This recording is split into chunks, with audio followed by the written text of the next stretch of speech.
அடுத்ததாக பாஜக மூத்த தலைவரும் முன்னாள் புதுச்சேரி கவர்னருமான தமிழிசை சவுந்தரராஜன் அவர்கள் நம்மிடம் தொடர்பில் இணைந்திருக்கிறார். அவரிடம் பேசலாம். வணக்கம் மேடம்.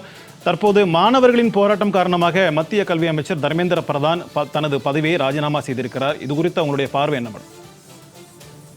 மாணவர்கள் போராட்டம் என்று சொல்லும் பொழுது அந்த மாணவர்களை அழைத்து பல முறை பேசி ஒரு அரசாங்கம் எந்த அளவிற்கு அவர்களின் போராட்டத்துக்கு மதிப்பு கொடுத்ததோ அந்த மதிப்பை கொடுத்தார்கள். இப்போ கவலை அளிக்கக்கூடியதாக ஒன்று நடந்தது என்ன என்றால், மாணவர்கள் போராட்டம் பல இயக்கங்களில் உள்ளே வந்து பல தேச விரோத எண்ணங்கள் கொண்ட அந்நிய சக்திகள் இவங்கெல்லாம் உள்ளே வந்து அதை நம்ம நாட்டோட ஸ்திரத்தன்மையும் நாட்டின் ஒற்றுமையையும் நம்ம நாட்டு மக்களின் அமைதியையும் பாதித்து விடக்கூடாது என்ற ஒரு நிலை வரும் பொழுது நிச்சயமா இப்படி ஒரு முடிவு எடுக்க வேண்டும் அப்படின்னு நாட்டு மக்கள் மீது அக்கறை வைத்து பாரதிய ஜனதா கட்சியின் ஆட்சி இப்படி ஒரு முடிவை எடுத்திருக்கிறார்கள்.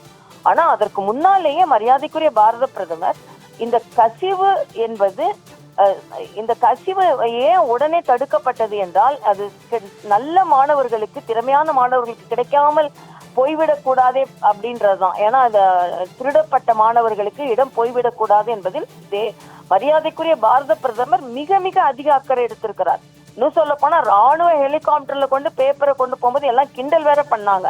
ஆனா அதை பத்தி எல்லாம் பொருட்படுத்தாமல் யார் என்ன சொன்னாலும் நாட்டு மக்களுக்கு கிடைக்க வேண்டிய நியாயம் கிடைக்க வேண்டும். அது மட்டுமல்ல, 2 நாட்கள் அவர் நம்ம இளைஞர்களோட நேரடியா இன்ஸ்டாகிராம்ல பேசுனதை பாத்தீங்கன்னா, அவர் எந்த அளவிற்கு நம்ம இளைஞர்களோடு ஒரு தொடர்பு வைத்திருக்கிறார், இளைஞர்களுக்கு எப்படி நல்லதை செய்ய வேண்டும் என்று நினைக்கிறார், இது எல்லாமே நமக்கு வெளிப்படையா தெரிகிறது.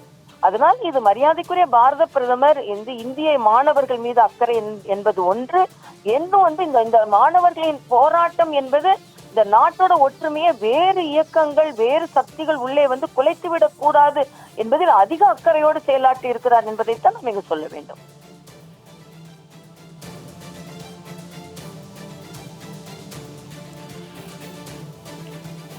மேடம், தமிழகத்தை பொறுத்த வரைக்கும் முழு நீட் விலக்கு என்பதுதான் தமிழகத்தின் கோரிக்கையாக இருக்கிறது. ஆனால் டெல்லி ஜந்தர் மந்திரில் போராடிய மாணவர்கள் மற்றும் சிஜேபி கட்சியை சேர்ந்தவர்களுக்கு நீட்டை முறைப்படுத்த வேண்டும் என்ற ஒரு கோரிக்கை தான் இருந்தது. தர்மேந்திர பிரதான் பதவி விலக வேண்டும் என்ற ஒரு கோரிக்கையும் சேர்த்து.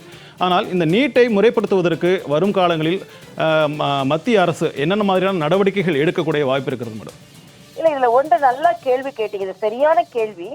ஏன்னா நீங்க பாத்தீங்கன்னா மத்தியில அவங்க போராடினவங்க கூட நீட்டை வேண்டான்னு சொல்லல. ஏன்னா நீட்டினால் சாமானிய மக்கள் அதிகமாக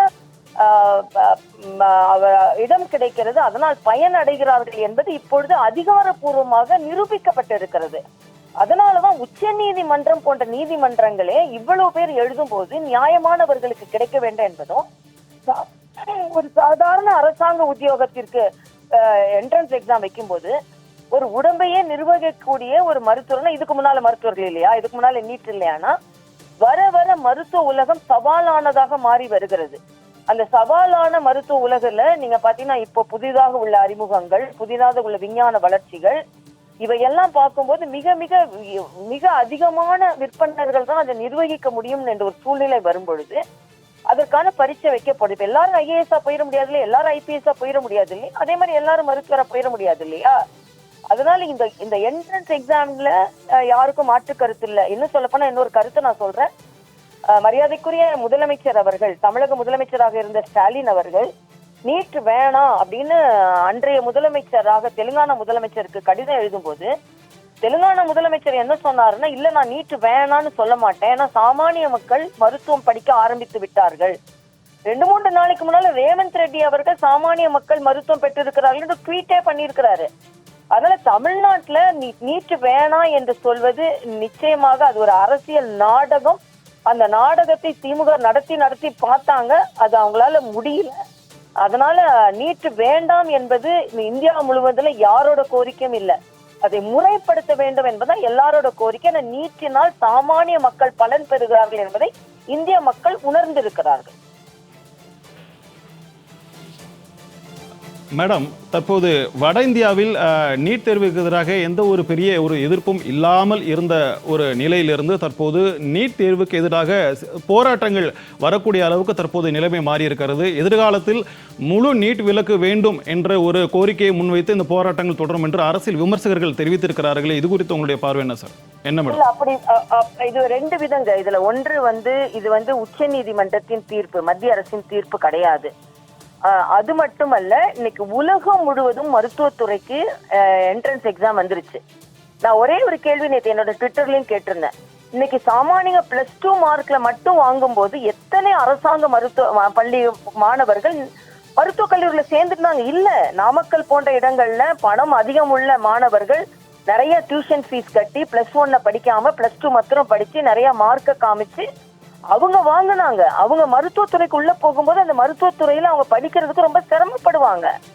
அதனால அது மட்டுமல்ல, இன்றைய காலகட்டத்துல மருத்துவ உலகில வர முன்னேற்றங்கள் நம்ம ஒரு அளவுக்கு ஒரு தகுதி வாய்ந்தவர்களால தான் முன்னெடுக்க முடியும் அப்படின்றதுனால தான் நான் உங்களுக்கு IPS IAS உதாரணம் காண்பித்தேன்.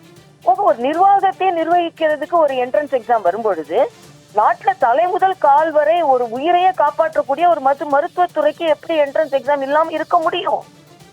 போலீஸ் எக்ஸாம்ல இருக்கு, குரூப் 2 இருக்கு. ஒரு அரசாங்க பதவிக்கு இருக்கும்போது எப்படி உடலையே நிர்வகிக்கக்கூடிய ஒரு மருத்துவத்துறைக்கு இல்லாம இருக்க முடியும்? அதனால என்ட்ரன்ஸ் எக்ஸாமே இல்ல உலகத்துல நம்ம சொல்ல முடியாது. JEE இருக்கு, இந்த மாதிரி எக்ஸாம்ஸ் எல்லாம் இருக்கும் பொழுது இதை முறைப்படுத்த வேண்டி லீக் ஆகக்கூடாதுன்றத நானும் ஒத்துக்கொள்கிறேன். ஆனா நீட்டே வேணாம் என்பது நம்ம வருங்காலத்துல இருக்க முடியாத ஒன்று என்பதுதான் எனக்கு. மேடம், டெல்லியில இந்த போராட்டம் நடைபெற்ற காரணத்தினால்தான் தற்போது மத்திய அரசு இந்த அளவுக்கு இறங்கி வந்திருக்கா. தமிழகத்தை பொறுத்த வரைக்கும் பார்த்தீங்கன்னா கடந்த பல வருடங்களாகவே நீட் தேர்வுக்கு எதிராக பல்வேறு போராட்டங்கள், பல்வேறு மரணங்கள் ஏற்பட்டிருக்கின்றன. அது குறித்து மத்திய அரசு ஏதாவது கன்சிடர் பண்ணியிருக்கா மேடம்? இல்ல, நீங்க இதை கன்சிடர்ன்றதை விட இது நான் மறுபடியும் சொன்ன மாதிரி இந்த போராட்டம் இந்த நாட்டுல திசை திருப்ப விட்டக்கூடாது, இந்த நாட்டு மக்களுக்கு தான் பிரச்சனை வந்துடக்கூடாது என்பதற்காகத்தான் இந்த போராட்டத்திற்கான இத்தகைய வழிமுறைகளை தவிர நீட்டு வேண்டான்னு சொல்ல முடியாது. நான் ஏற்கனவே சொன்ன மாதிரி நீட்டு அது அரசியலாக்கப்பட்ட ஒரு பிரச்சனை தமிழ்நாட்டுல. அது உண்மையாக்கப்பட்ட பிரச்சனையே கிடையாது. தனியார் மருத்துவ கல்லூரிகள் வைத்திருப்பவர்களுக்கு மிகுந்த அதுல நஷ்டம் ஏற்படுறதுனால அது மருத்துவம் ஒரு அரசியலாக்கப்பட்ட ஒரு பிரச்சனையை தவிர பாத்தீங்கன்னா புதுச்சேரியில நான் துணைநிலை ஆளுநரா இருந்தேன். 37 சாமானிய குழந்தைகள் அன்னைக்கு நீட் பாஸ் பண்ணி அரசாங்க மருத்துவக் கல்லூரிக்கு வந்தாங்க. அதனால இதெல்லாம் நீங்க உண்மையிலேயே அதை ஆராய்ந்து பார்க்கணும், எத்தனை சாமானிய பிள்ளைகள் கிடைத்திருக்கிறது என்பது. அது மட்டும் இல்ல, மரியாதைக்குரிய பாரத பிரதமருக்கு ஒரு சீட்டை பத்தி சொல்றோம்.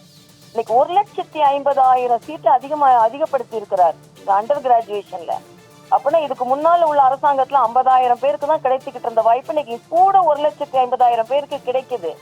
இதையெல்லாம் ஏன் நம்ம நினைக்க மறுக்கிறோன்றது எனக்கு தெரியல.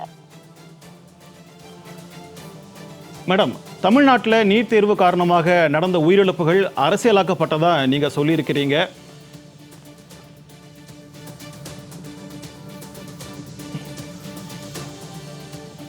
இணைப்பில் உங்களுடைய கருத்துக்களை பகிர்ந்து கொண்டமைக்காக நன்றி மேடம். ஹலோ.